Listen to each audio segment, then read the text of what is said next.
죄의 삭은 사망입니다. 하나님의 은사는 그리스도 예수 안에서 영생을 가지는 것. 이렇게 로마서 6장 23절은 결론을 내립니다. 예수의 죽으심과 예수님의 부활이 나와 어떤 관계를 갖게 되는가? 오늘 7장에서 소개합니다. 남녀가 결혼해서 부부가 되면 서로가 그 부부의 법 테두리 안에 묶이게 됩니다. 그 법에 영향을 받고 그 법 아래 놓이게 된다는 것입니다. 그래서 오늘 바울이 형제들아 내가 법 아는 자들에게 말한다. 법을 잘 아는 사람들, 무엇이 문제가 되고 무엇이 문제가 안 되는가를 잘 아는 사람들에게 말하는데 너희는 그 법이, 너희가 잘 알고 있는 법이 사람이 살 동안만 그를 주관하는 줄 알지 못하느냐? 물었습니다. 그 물으면 우리 대답해야 됩니다. 그렇습니다. 부부 사이에 묶여있는 법은 남편이나 아내가 살아있을 때만 그 법이 효력이 있습니다. 남편이나 아내가 죽으면 그 법은 이제 효력을 잃게 되는 것입니다. 그럼 다시 설명합니다. 2절에서. 남편에는 여인이 그 남편 생전에는 법으로 그에게 매인바 되나니 남편은 여인에게 아내에게 아내는 남편에게 매이는 법이니 만일 그 남편이 죽으면 남편의 법에서 벗어나느니라. 대상이 없어졌습니다. 법의 의미가 없어졌습니다. 그래서 만일 그 남편 생전에 다른 남자에게 가면 음녀라. 그러나 만일 남편이 죽으면 그 법에서 자유롭게 되나니 다른 남자에게 갈지라도 음녀가 되지 아니하느니라. 이런 예시를 지금 설명하면서 예수님에 대해서, 죄에 대해서 나는 어떤 생각을, 어떤 반응을 보여야 될 것인가. 오늘 죽는다는 말과 살아난다는 말을 계속 반복합니다. 4절 보십시오. 그러므로 내 형제들아 너희도 그리스도의 몸으로 말미암아 율법에 대하여 죽임을 당했다. 우리 몸은 예수님이 이미 우리 죄 때문에 십자가를 죽으신 그것은 내가 죽은 것이다. 율법에 대하여 율법이 요구하는 것. 율법은 죄가 무엇인가를 나타낸다고 했습니다. 그래서 그 죄로 말미암아 나는 이미 사망을 당한 것입니다. 오늘 꼭 기억하셔야 될 게 있습니다. 사망을 당했다는 말은 그 죽은 사람은 그 율법의 어떤 요구에도, 죄의 어떤 유혹과 욕구에도 아무런 반응을 보이지 않는 것, 그 특징입니다. 죽은 자의 특징. 율법이 뭐라고 아무리 소리치고 아무리 큰 소리를 쳐도 아무런 반응을 보이지 않는 것, 율법에 대해서는 죽은 자입니다. 죄가 나를 유혹하고 나를 흔들고 나를 끌고 나를 별스러운 방법으로 내게 접근하고 말하고 이끌고 수단 방법을 가리지 않을지라도 죄에 대하여 죽은 사람은 아무런 반응을 하지 않습니다. 생각해 봅시다. 내가 알고 있는 어떤 지인은 성질이 무척이나 급합니다. 싫은 소리 하면은 못 견디는 성품을 가졌습니다. 그런데 그분이 죽고 난 다음에 옆에 가서 아무리 자존심 상하는 말을 하고 아무리 힘든 말을 하고 별소리를 해도 아무런 반응을 하지 않습니다. 왜 그렇습니까? 죽었기 때문에 그렇습니다. 우리도 죄에 대하여 내가 정말 죽었다면 죄가 내게 접근해 올 때, 죄가 나를 유혹할 때, 죄가 나에게 소리칠 때 내가 죄에 대해서 죽은 사람이라면 어떤 반응을 해야 됩니까? 아무런 반응을 안 하는 것이 죽은 자의 모습입니다. 율법이 내게 별걸 다 요구할지라도 율법에 대해서 내가 죽었다면 율법이 요구하는 것에 나는 아무런 반응을 하지 않는 것, 죽은 자의 특징입니다. 그런데 4절은 그렇게 말합니다. 이는 율법에 대하여 죽임을 당했다 예수님과 함께 이는 다른 이 곧 죽은 자 가운데서 살아나신 이에게 가서 우리가 하나님을 위하여 열매를 맺게 하려 합니다. 하나님에 대하여는 산 자로서 반응을 보이라는 겁니다. 살아있는 그 존재는 결과가 있습니다. 열매가 있습니다. 죄에 대해서 율법에 대해서 예수와 함께 내가 죽었다면 예수님이 살아나신 것과 더불어 나도 살아났습니다. 왜 살아났습니까? 하나님께 가서 하나님을 위하여 열매를 맺게 하려고. 내가 죄에 대해서 죽기 전에는 죄가 요구하는 대로 죄의 열매를 맺었습니다. 그런데 이제 죄에 대해서 율법에 대해서 예수님과 함께 내가 죽었기 때문에 죄가 요구하는 것은 아무런 반응을 할 수 없기 때문에 결과 열매가 나타나지 않습니다. 이제 죽은 자 가운데서 살아나신 예수님과 함께 하나님께 가서 하나님을 위하는 열매를 맺게 하랍니다. 반응을 보여야 된답니다. 결과가 있어야 된답니다. 다시 5절 보십시오. 우리가 육신에 있을 때에는 율법으로 말미암은 죄의 정욕이 우리 지체 중에 역사하여 우리로 사망을 위하여 열매를 맺게 했다. 육신에 있을 때는 죄에 대해서 반응을 보일 때는 사망을 위하여 열매를 맺게 했다. 많이 경험하고 살았지 않습니까? 예수님을 알기 전에, 예수님이 나를 만나주기 전에는 모든 사람이 다 죄의 열매를 맺느라고 애쓰고 힘쓰고 살아왔습니다. 좋지 않은 열매임에도 불구하고 집중해서 그 열매를 맺도록 노력해왔습니다. 그러나 예수님이 오시고 죽으시고 부활하신 이후로 나는 어떻게 됐나 보십시오. 6절 이제는입니다.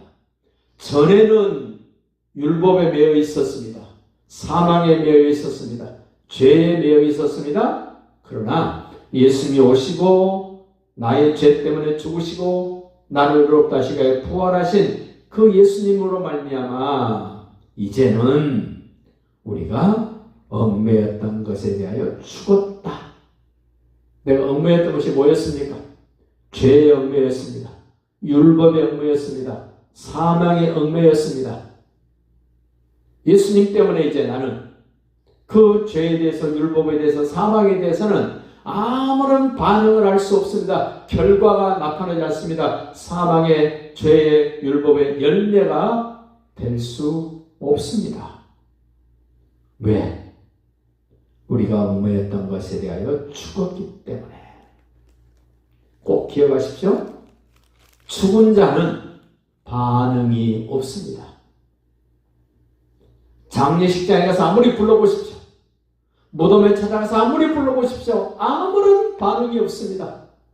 흔들어도 반응이 없습니다. 소리를 쳐도 반응이 없습니다. 욕설을 해도 반응이 없습니다. 무슨 말, 무슨 짓을 해도 아무런 반응이 없습니다.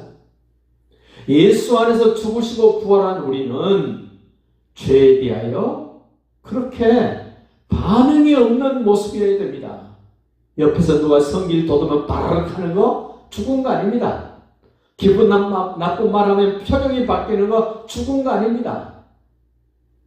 이제 우리는 나를 힘들게 하고 속상하게 만들고 불쾌하게 만들고 자존심 상하게 하고 죄가 접근해 오고 나를 유혹하는 그 모든 것에 대해서는 나는 이제 죽었다.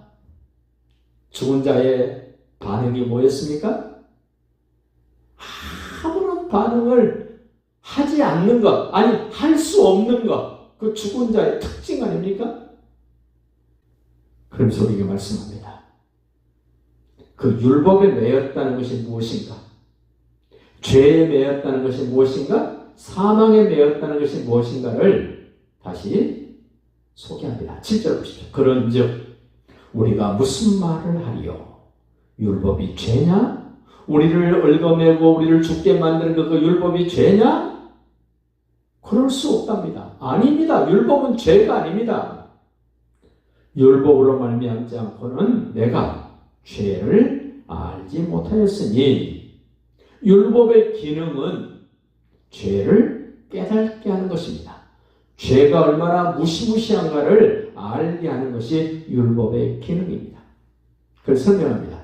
율법으로 말미암지 않고는 내가 죄를 알지 못하였으니 곧 율법이 탐내지 말라 하지 아니했더라면 내가 탐심을 죄라고 알지 못하였을 것인데 율법에서 탐심은 죄라 그랬기 때문에 이제 탐심이 내게 접근해 오면 어떻게 해야 됩니까? 아무런 반응을 하면 안 됩니다. 더 갖고 싶은 욕구가 생길 때 그 탐심에 대하여 내가 죽었다면 아무리 귀하고 보배로운 것들이 내게 더해진다 할지라도 나는 죽었기 때문에 반응을 보이면 안 됩니다. 편하게 삽시다. 쉽게 삽시다. 어렵게 살지 마시고 나는 율법에 대해서 죽었다. 죄에 대해서 죽었다. 사망에 대해서 난 죽었다. 이제 반응 안 하면 됩니다. 근데 뭐라 그러나 보십시오. 9절 봅시다. 전에 율법을 깨닫지 못했을 때는 내가 살았더니 살았다는 말이 뭡니까? 율법이 내게 뭐라고 말하면 내가 그게 반응을 했다는 겁니다. 도둑질하지 말라 그랬는데 도둑질 했다는 겁니다. 거짓 증거하지 말라는데 거짓 증거했답니다. 우상 숭배하지 말라는데 우상을 숭배했답니다. 이렇게 내가 살아있을 때는 율법에 그렇게 반응을 했는데 이제는 어떻게 합니까? 계명이 이름에 죄는 살아나고 나는 죽었도다. 죄에 대해서 율법에 대해서 나는 죽었답니다. 생명에 이르게 할 그 계명이 내게 대하여 도리어 사망에 이르게 하는 것이 되었도다. 율법이 죄를 깨닫게 하여 나를 죽음으로 끌고 갑니다. 그런데 예수님이 오셔서 그 율법을 완성시키심으로 말미암아 나는 율법에 매이고 율법에 끌려가는 것이 아니라 이제는 예수님의 부활로 말미암아 나도 예수님과 연합하여 살았기 때문에 나는 예수님 안에서 생명에 대해서 이제 반응을 해야 됩니다. 하나님에 대해서 반응을 해야 됩니다. 예수님에 대해서 반응을 해야 됩니다. 그래서 12절 그렇게 말합니다. 이로 보건대 율법은 거룩하고 계명도 거룩하고 의로우며 선하도다. 왜 율법이 거룩합니까? 하나님, 거룩하신 하나님이 주셨기 때문에 거룩합니다. 계명도 거룩합니다. 613개의 명령, 10계명, 우리를 힘들게 만들고 죄를 깨닫게 만들고 죽음으로 끌고 가지만 그것은 하나님께서 우리에게 주셨기 때문에 거룩하신 하나님께로부터 왔기 때문에 율법도 거룩하고 계명도 거룩합니다.